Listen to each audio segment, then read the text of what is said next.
Bruce Lee legacy, fight hard, life strong, gang respect. Introduction. The streets were always full of noise, shadows, and tension.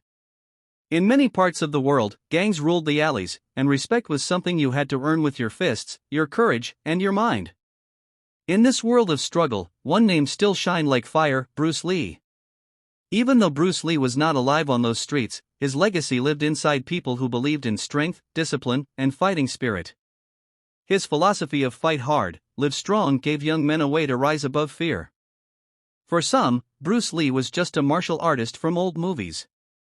But for others, he was a teacher, a warrior, and even a gang legend whose lessons built respect in the hardest corners of life. This story follows a boy named Amir, who grew up in a rough street where gangs controlled respect. He discovered Bruce Lee's legacy and learned that real power was not only in fists, but in discipline, respect, and living strong. Chapter 1: The Streets and the Struggle. Amir lived in a broken neighborhood. The houses were small, walls covered with graffiti, and nights filled with the sound of motorcycles and shouting. Every street corner had a gang. These gangs believed in strength, but their strength was often blind, fighting, stealing, and hurting others just to gain power. Amir was just 16, but he was already tested by the streets. His father worked long hours as a mechanic, and his mother worried every night when he stayed out too long. Amir was fast, clever, and strong, but he had no guide. One evening, he saw a group of older boys fighting near the market.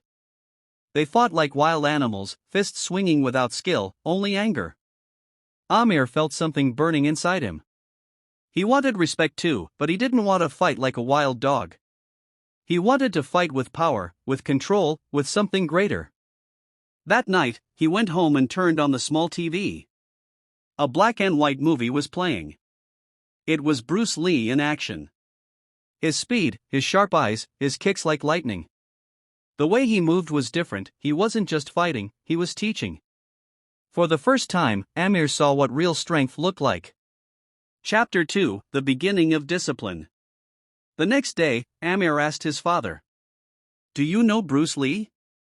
His father smiled. "Of course. Bruce Lee was more than a fighter, son. He taught the world that strength comes from discipline.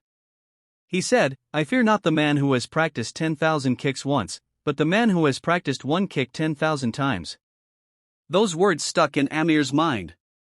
He didn't want to be like the gangs, fighting without reason. He wanted to train, to master himself. So, he started small. Push-ups in the morning. Running at night. Practicing punches against a wall, copying Bruce Lee's movements from old videos on his phone. Every punch was sharper, every kick stronger. He began to feel something different inside, a focus that gangs never had. Like and subscribe.